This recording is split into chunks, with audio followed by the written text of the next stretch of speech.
सुन के बहुत बड़ा अचंबा होगा कि आज तक आप ग्राफ कैसे स्टार्ट करते हो, ओरिजिन से स्टार्ट करते हो, फिर टाइम को 1 सेकंड बढ़ाते हो, और जैसे टाइम बढ़ रहा है उससे कॉरस्पॉन्डिंग इधर क्या हो रही है, वैल्यू डिक्रीज हो रही है, इंक्रीज हो रही है, उसके हिसाब से आप ग्राफ ड्रॉ करते हो। अब यहां क्या होगा कि आपको ग्राफ स्टार्ट ओरिजिन से नहीं करना, उल्टा स्टार्ट करना है। अब रीजन क्या है, समझो, इधर आ जाओ।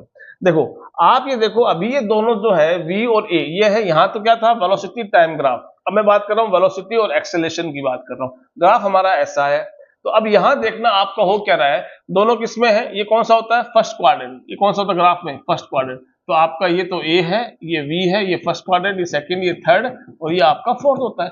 तो फर्स्ट क्वाड्रेंट में क्या होता है, ए भी पॉजिटिव होता है, ए भी कैसा होता है, पॉजिटिव होता है, और बी भी क्या होता है, पॉजिटिव होता है। इसका मतलब ए और बी दोनों पॉजिटिव है, तो जिस डायरेक्शन में बॉडी मूव कर रही है उसी डायरेक्शन में ही क्या लग रहा है, एक्सेलरेशन लग रहा है। यानी बॉडी जिस डायरेक्शन में मूव कर रही है, अगर उसी डायरेक्शन में एक्सेलरेशन एक्ट होगा तो बॉडी क्या होगी, स्पीड बढ़ेगी। यहां पे क्या होने वाला, बॉडी की स्पीड अप होने वाली है। समझ गए?